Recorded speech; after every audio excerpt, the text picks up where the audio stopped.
venerates the memory of St. Ignatius on anybody's short list of consequential Christians since the apostolic era, Ignatius would be on such a list. This man of extraordinary influence, not only of the church of the 16th century, but to this very day. Today I'm very grateful for the impact the Jesuits have had on my own life. I'm a proud graduate of Loyola University, 1977, and many of our wonderful professors at Mundelein Seminary were Jesuit priests. For 12 years at Holy Family on Roosevelt Road, I worked very closely with the Jesuits at St. Ignatius College Prep. And of course here at OL, we've had many wonderful Jesuits, many of them connected with Loyola Academy. St. Ignatius, like all great saints, were unlikely people to become saints. When he was raised in the late 15th century, Europe was just one war. Everybody was fighting everybody about everything. And he was in the Basque region of Spain, which was involved in interminable wars. And he was trained as a military officer. And his world was the world of the 3 W's: war, women, and wine. And he was really good at all those things. And he was seriously wounded in a battle that would result in lifelong realities. He terribly injured his leg. And you know, back then when they talked about pain management, it was amputation. And he decided to persevere and recover. And while he never was able to completely walk without pain, and he had quite a limp, he did survive that injury. And in that period of convalescence, as he was recovering, he was staying in a place, and he asked if there was a library, and there was, and he wanted to read books on military science. And the only books they have were on the lives of the saints.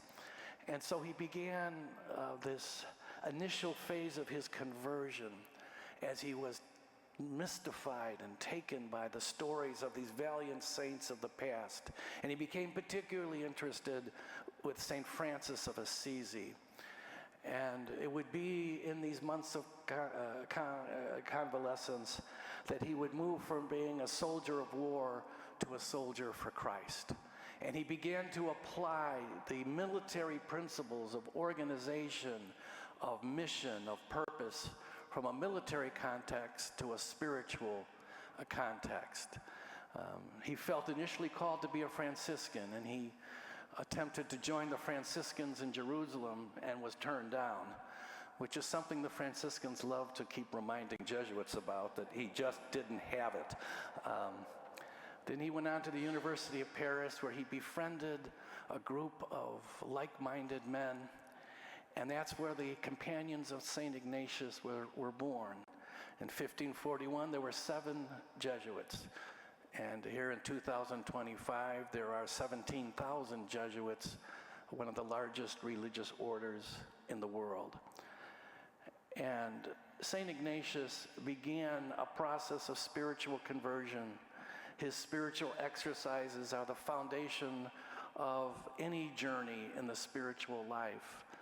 And his motto, to be a person for others, is something that is inspiring to those first companions as they might be to a freshman at Loyola Academy.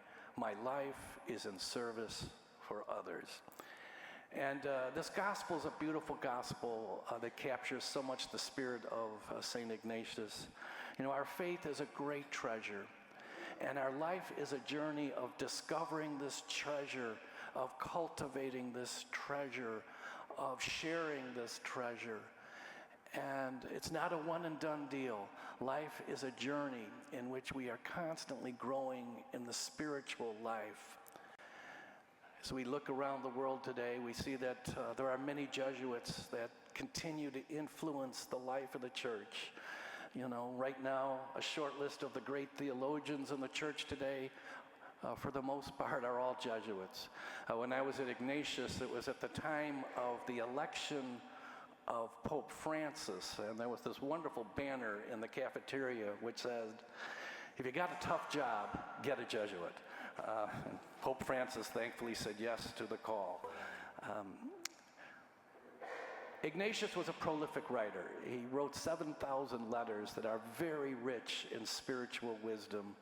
And I'd just like to close with a beautiful prayer that he wrote that captures the spirit of this morning's gospel. Take, Lord, and receive my entire liberty, my memory, my understanding, and my entire will. All that I am, all that I possess, you have given me. I surrender it all to you, to be disposed of according to your will. Give me only your love and your grace, and these I will be rich enough and will desire nothing more. Thank you for joining us today. Our digital ministry provides a valuable service to parishioners and visitors alike. How wonderful that we can share God's Word, the celebration of the Eucharist, and other important words and events with those who may not be able to be with us in person. If you would like to support this effort, please go to olphglenview.org. Click on the gold donate button and then the Sunday giving icon to make a contribution on our secure online giving portal. We sincerely appreciate your past and ongoing support. Thank you for helping us continue this ministry.